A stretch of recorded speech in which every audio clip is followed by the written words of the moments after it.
من پروا هیچی ندارم که آدم در عمر کردن هم میتونه میخره هم امیجون میخره کو هر کس خودش فکر کنه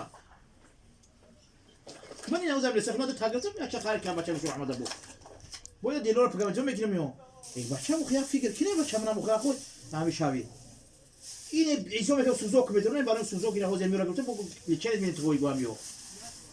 این زندگی بچه‌م گفت چی نیست بچه‌م اچا میگه خیلی کار خدمت می‌نیم او خدمت چیکارش می‌نم این حوزه این بگای خیلی کلبسه نمی‌نونه این نمی‌نونه ای کلبسه 5 لیتر شیر می‌کنه بود خاطر چکم روی 5 لیتر بچه سالم بچه سالم برای همین چی کردم در آوردم که اولیشل تیا بینا رنگ اولیشل همین کی بداد باید تبدیل سخت بداد نکی تیز صورت ما بگی تیز نمی چیکارم که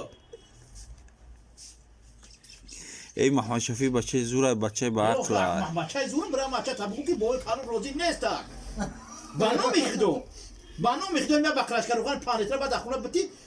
ساعت میشه مالی 50 سنت میاد بکرش بعد گذاشت میامد بانو میخدم محمد شفیع جون ملای قاری میفهم پشت اولاد و سایزوده یکو کی همی؟ ای کدوم جهت سایزوده ها ای کدوم جهتش چه تو فهمیدی